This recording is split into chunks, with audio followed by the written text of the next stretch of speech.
எடுத்து வெயிட் பண்ணி வரும்னு எதிர்பார்த்து இன்றைக்கி ரிலீஸ் ஆகிடுச்சு. நாங்களும் மண்டையை போடுறாரு. அதுக்கப்புறம் கதையை என்ன படம் இருந்தால் நாட்டு மக்களுக்கு என்ன சொல்லுவார் அவரோட ஆவி வந்தால் நமக்குலாம் ஒரு பூஸ்ட் பம்ப் ஆகணும் கொடுத்து படத்தை முடிச்சிடுறீங்க. எவ்வளோ அழகான ஸ்க்ரீன் ப்ளே கொண்டு வந்திருக்கணும். எம்ஜிஆர் வந்து எவ்வளோ தெரிஞ்சு போச்சு இது எதுக்குமே உதவாத படம் அப்படின்னு. அது மாதிரி திருப்பியும் நீங்கள் 15 நாள் ஷூட் பண்ணி சொல்லியே அவனை மனுஷன் நான் நிறைய முறை கேள்விப்படுறேன். இந்த படத்தில் ஆனந்தராஜெல்லாம் பயங்கரமாக அடிச்சிருக்காரு. மனுஷன் ஊறுறாங்க. அவங்களையும் சுத்தமாக யூஸ் பண்ணல. கார்த்தி மட்டும்தான் அந்த படத்தில் ஒன் மேன் ஆர்மி மாதிரி பண்ணுறாரு. அதுவும் எம்ஜிஆர் மாதிரிலாம் ட்ரை பண்ணியிருக்காரு. சுத்தமாக ஒர்க் அவுட் ஆகல. செகண்ட் ஹாப்லாம் கார்த்தி தெரியாமல் இருக்கிறது, அந்த கைராக இதெல்லாம் பழைய டெக்னிக். இதெல்லாம் எம்ஜிஆர் காலத்து படம் கூட நல்லாயிருக்கும். நாங்கள் கமலாவில் தான் பார்த்தோம். கமலாவில் வந்து மக்கள்லாம் கொதிச்சு எழுந்துட்டாங்க. வந்தவங்களாம் கழுவி ஊற்றுறான்ப்பா வெளியே வந்து அந்த ஆளுங்க வேறு என்ன பண்ணுறது. கார்த்தி படம் நல்லாயிருக்கும். அதுவும் நீங்கள் எம்ஜிஆரோட ஆவி வருதுன்னா அது எவ்வளோ மாதிரி அழகாக டெக்னிக்கலாக பண்ணிக்கணும். நலன்குமார் சாமிக்கு இது யாருக்கு அவர் உண்மையிலே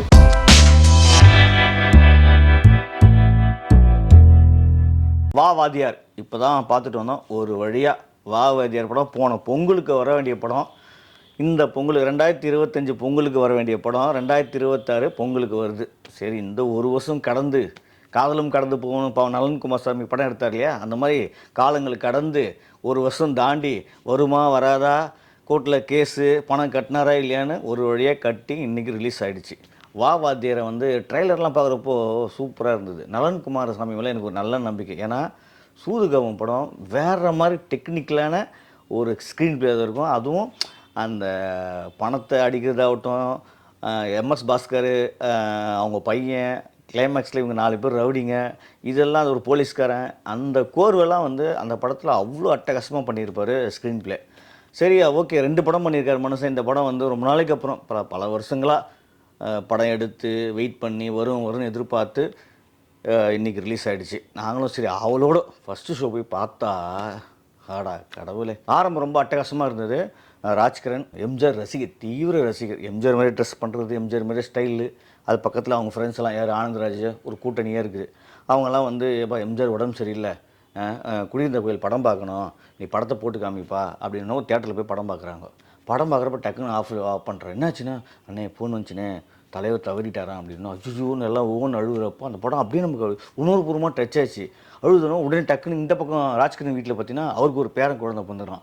அதே எம்ஜிஆர் இறந்த அதே டைமில் அதே மாதிரி காலில் மச்சம், எம்ஜிஆர் கால் மச்சம் இருக்குதான், அதே மாதிரி இவருக்கும் மச்சம் இருக்குது அப்படின்னு சொன்னே அவரே மறுபடியும் பிறந்தாடுறான்னு சொல்லிட்டு அப்படியே காலகட்டம் மாதிரி இந்த காலகட்டத்துக்கு வராங்க. தலைவர் வந்து போலீஸ் ஆகணும்னு ஆசைப்பட்றாரு. நீ எம்ஜிஆர் மாதிரி இருப்பானா அவர் நம்பியாராக மாறுறாரு. அது வரையும் அட்டகாசமாக இருந்தது படம். அதுக்கப்புறம் வந்த அந்த ஸ்க்ரீன் ப்ளே கதையை யார் மாற்றினாங்க தெரில. நம்மளை கொலையாக கொண்டுட்டாங்க சாமி. ராஜ்கிரண் பேரன் இந்த மாதிரி நம்பியார் மாதிரி ஆகிட்டாரு, எம்ஜிஆர் மாதிரி இருக்க வேண்டியவர் நம்பியார் மாதிரி ஆகிட்டாருன்னு ஃபீல் பண்ணுறப்போ மனுஷன் மண்டையை போடுறாரு. அதுக்கப்புறம் கதையை என்ன பண்ணுறாங்க, எதுக்கு பண்ணுறாரு, யாரா வில்லை, சத்யராஜ் ஐயோ உச்சக்கட்ட கொடுமை. சத்யராஜ் பல்லு வச்சான்னா பல்லே இல்லாமல் நடித்தா கூட நமக்கு நடக்குது. அவ்வளோ வில்லத்தனம், ஒரு கேவலமான வில்லத்தனம். அந்த ஒரு முதலமைச்சர்ன்றாங்க. அதுக்கப்புறம் இந்த நாட்டை சென்னையே அவர் தான் வந்து எல்லாம் போலீஸ் கமிஷனர்லேருந்து ஆரம்பித்து சென்னை போலீஸ் கண்ட்ரோலே அவர்கிட்ட தான் இருக்குதுன்றாங்க. ஆனால் அவர் கடைசி வரையும் ஒன்றுமே பண்ண முடியல. சரி, அதுக்கப்புறம் வாத்தியார் ராஜ்கிரண் ஆசை வாத்தியாராக இருக்கணும்பா, நீ வாத்தியார் மாதிரி நல்லது பண்ணமான்னு சொல்லிட்டு ஆசைப்படுறாரு. ஆனால் நல்லது பண்ணுறப்ப ஆரம்பித்து அடடா உச்சக்கட்ட கொடுமை. வாத்தியாரோட ஆவி ஏது எம்ஜிஆரோட ஆவி கார்த்திகை வர்றதும் அவர் மாற்றி மாற்றி நடிக்கிற இந்த அன்னியன் படத்தில் பார்த்தீங்கன்னா விக்ரம் பார்த்தீங்கன்னா திடீர்னு வந்து பார்த்தீங்கன்னா அன்னியனா மாறுவார், திடீர்னு வந்து ரெமோவாக மாறுவார், திடீர்னு அம்பியா மாறுவார், மாற்றி மாற்றி வருவார் இல்லையா. அதே மாதிரி இதில் பார்த்தீங்கன்னா எம்ஜிஆர் திடீர்னு எம்ஜிஆராக மாறுவார், திடீர்னு தம்பி கார்த்தியாக மாறுவார், எம்ஜிஆராக மாறுவார், கார்த்தியாக மாறுவார், எம்ஜிஆர் கார்த்தி மாற்றி மாற்றி வருவார். அதெல்லாம் சரி ஓகே, எம்ஜிஆர் வராரு, 4 பேரை காப்பாற்றுறாரு. அதோடு சுத்தமாக விட்டுட்டு எம்ஜிஆர் ஆவி உள்ளே வந்தால் நாட்டு மக்களுக்கு என்ன சொல்லுவார் அவரோட ஆவி வந்தால் நமக்குலாம் ஒரு பூஸ்ட் பம்ப் ஆவானவா, அதெல்லாம் சுத்தமாக விட்டுட்டு வராரு. ஒரு 4 நைட்டு குதிரில் வருவார், 4 பேரை காப்பாற்றுவார், 4 டைலாக் அடிச்சுட்டு போயிடுறாரு. இதை மட்டுமே நம்பி எம்ஜிஆரோட ஆவியை வர வச்சு எம்ஜிஆருக்கே நீங்கள் துரோகம் பண்ணியிருக்கீங்க பாரியா, உச்சக்கட்ட துரோகம் அது. ஆனால் உண்மையிலே எம்ஜிஆர் ஆவி வருதுன்னா அதில் எவ்வளோ அழகான காமெடி விஷயங்கள் இருக்குது, நல்ல விஷயங்கள் இருக்குது. அந்த வில்லனை அந்த ஒரு இவ்வளோ பெரிய ஆளுங்களாம் வந்து சாதாரண ஒரு பென்ட்ரைவை கொடுத்து படத்தை முடிச்சிடுறீங்க. எவ்வளோ அழகான ஸ்க்ரீன் ப்ளே கொண்டு வந்திருக்கணும். எம்ஜிஆர் வந்து எவ்வளோ மக்களுக்கு நல்லது பண்ணியிருக்காரு. எம்ஜிஆருடைய காமெடி சென்ஸ் எவ்வளோ இருக்குது. அவருடைய பழிவாங்குதல் அவரெல்லாம் எவ்வளோ அகிம்சை வழியில் போராடி நம்மளை ஜெயிச்சு காட்டியிருக்காரு.